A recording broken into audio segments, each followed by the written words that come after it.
السلام عليكم ورحمة الله وبركاته. بسم الله الرحمن الرحيم. الحمد لله رب العالمين. الصلاة والسلام عليك يا سيدنا يا رسول الله. خذ بأيدينا قلت هيلتنا دركنا وآل كل وصحابة أجمعين. ഏറ്റവും സ്നേഹാദരണീയരായ മുഅ്മിനീങ്ങളെ മുഅ്മിനാത്തുകളെ, നാം പല കാര്യങ്ങളും സ്വപ്നം കാണാറുണ്ട്. എന്നാൽ രോഗാതുരതയാണ് നാം സ്വപ്നം കാണുന്നത്. ഉദാഹരണമായിട്ട് ശരീരത്തിൽ ചൊറിച്ചിലും കുരുക്കളും വ്രണവും അല്ലെങ്കിൽ വെള്ളപ്പാണ്ട്, കുഷ്ഠരോഗം പോലുള്ള രോഗങ്ങളാണ് നാം സ്വപ്നം കാണുന്നതെങ്കിൽ അതിൻ്റെ വ്യാഖ്യാനം എന്താണ്? രോഗം എന്ന് പറയുമ്പോൾ തന്നെ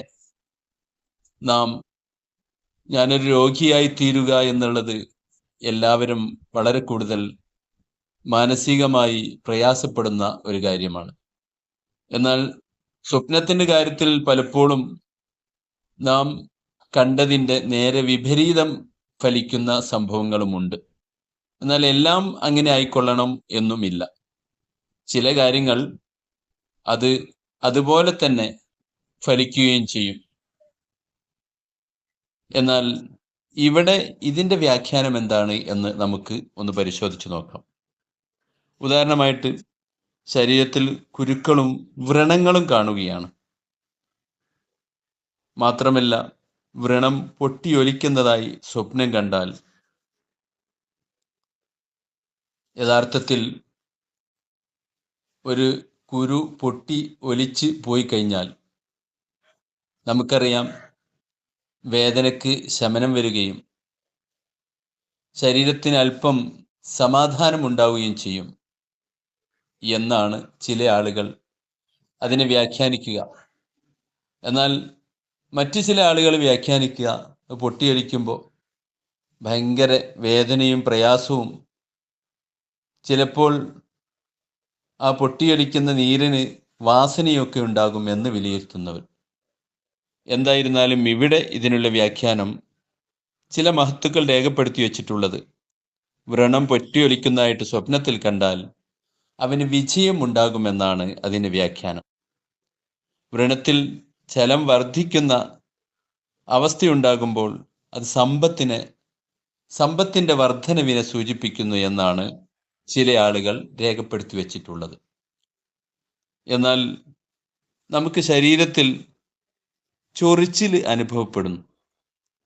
ഇങ്ങനെ ചൊറിച്ചിൽ അനുഭവപ്പെട്ടാൽ എന്താണ് അതിൻ്റെ വ്യാഖ്യാനം?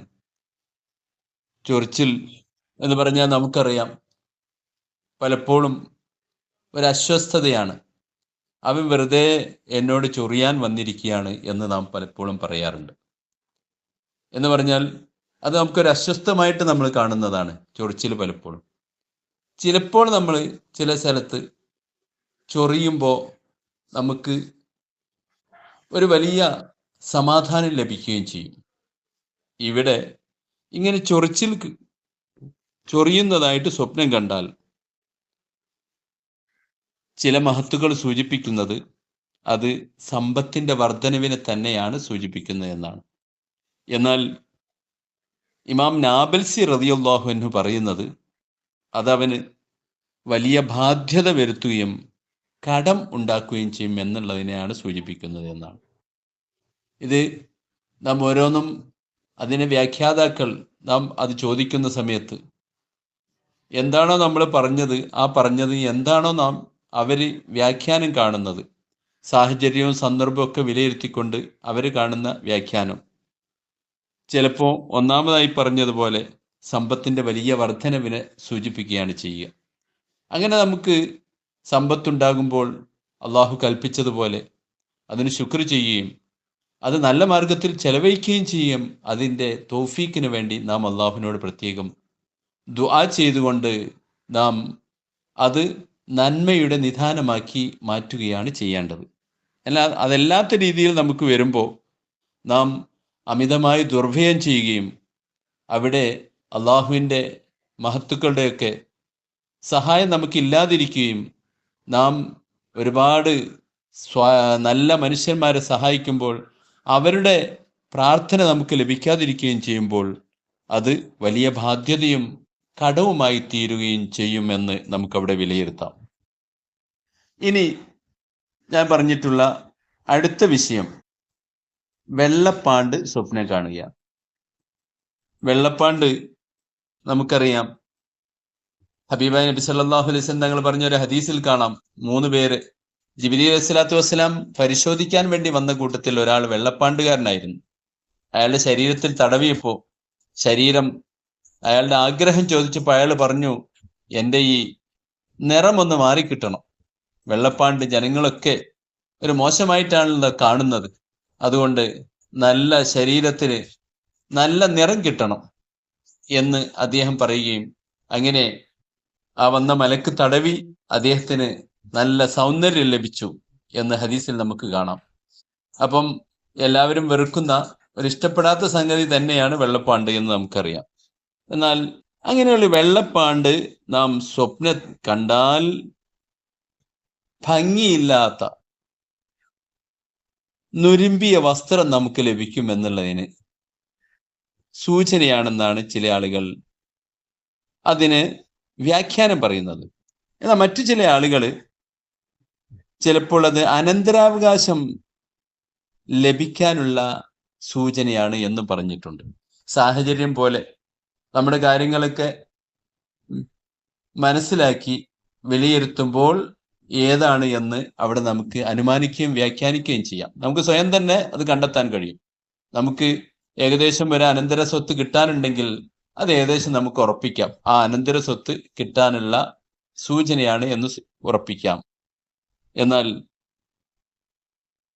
നേരത്തെ പറഞ്ഞ പോലെ തന്നെ അങ്ങനെയൊന്നും സാഹചര്യം ഇല്ലെങ്കിൽ നമുക്ക് ചിലപ്പോൾ ആരെങ്കിലും വലിയ കാര്യമായിട്ട് നമുക്ക് സമ്മാനമായിട്ട് ചിലപ്പോൾ നൽകുന്ന എന്തെങ്കിലും അത് ഉപയോഗിക്കാൻ കൊള്ളാത്തതായിരിക്കും. അത് ചിലപ്പോൾ വസ്ത്രം തന്നെ ആയിക്കൊള്ളുന്നില്ല, ഉപയോഗിക്കാൻ കൊള്ളാത്തതായിരിക്കും എന്നാണ് അതിൻ്റെ സൂചന എന്നുകൂടി നാം മനസ്സിലാക്കാൻ. മറ്റൊരു കാര്യം ഞാൻ ഓർമ്മപ്പെടുത്തിയത് കുഷ്ഠരോഗത്തെക്കുറിച്ചാണ്.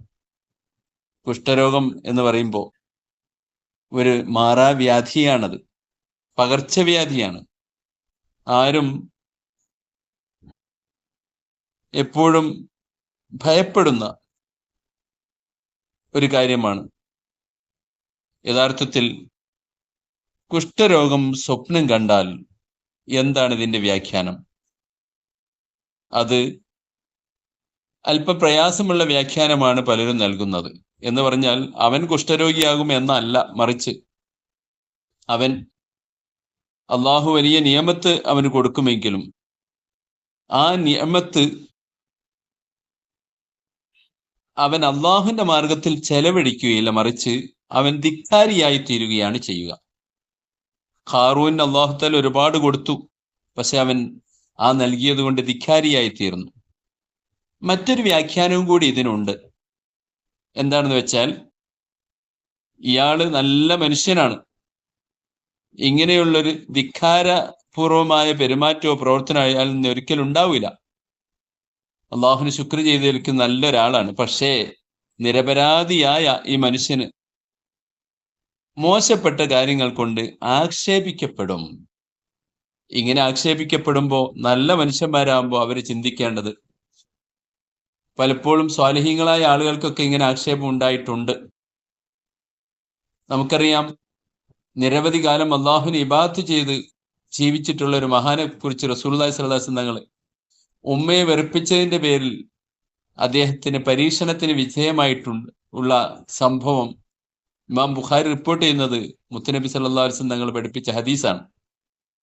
അതിന്റെ വിശദീകരണത്തിലേക്ക് ഞാൻ കടക്കുന്നില്ല. എങ്കിലും നാം ഇങ്ങനെയുള്ള പരീക്ഷണം നേരിടുമ്പോൾ അതിൽ നമ്മൾ ക്ഷമിക്കുകയും സഹിക്കുകയും അള്ളാഹുവിനോട് അതിൽ നന്മയ്ക്ക് വേണ്ടി പ്രാർത്ഥിക്കുകയൊക്കെ ചെയ്താൽ കൂടുതൽ നന്മയിലേക്ക് നാം അടുക്കുകയും ചെയ്യുമ്പോൾ അത് നമുക്ക് അനുഗുണമായി തീരുകയാണ് ചെയ്യുക. അവസാനം നമ്മെ ആക്ഷേപിച്ചവർ, അതുപോലെ തന്നെ മോശപ്പെട്ട രീതിയിൽ നമ്മെ കുറ്റം പറഞ്ഞ ആളുകൾ നമ്മോട് മാപ്പ് ചോദിക്കാനൊക്കെ കാരണമായി തീരും. അതുകൊണ്ട് ഇത്തരം സ്വപ്നങ്ങൾ കാണുമ്പോൾ നാം ഈ രീതിയിൽ നമുക്ക് അനുഭവപ്പെട്ട് കഴിഞ്ഞാൽ നാം അതും നമുക്ക് ഗുണമാക്കി തീർക്കാനാണ് നാം ശ്രദ്ധിക്കേണ്ടത്. നേരത്തെ പറഞ്ഞ പോലെ ധിക്കാരപരമായ, അള്ളാഹുവിനെ ധിക്കരിക്കുന്ന രീതിയിലുള്ള ഒരു വ്യാഖ്യാനം നാം അതിന് കാണേണ്ടതില്ല ഒരു യഥാർത്ഥ വിശ്വാസിയെ സംബന്ധിച്ചിടത്തോളം. അള്ളാഹു നമ്മുടെ സ്വപ്നങ്ങളൊക്കെ നല്ല സ്വപ്നങ്ങളാക്കി തരുകയും അത് നന്മയിലേക്ക് കൂടുതൽ നമ്മെ നയിക്കാനുള്ള വഴികാട്ടികളാക്കി തീർക്കുകയും ചെയ്യുമാറാവട്ടെ. അസ്സലാമു അലൈക്കും വറഹ്മത്തുള്ളാഹി.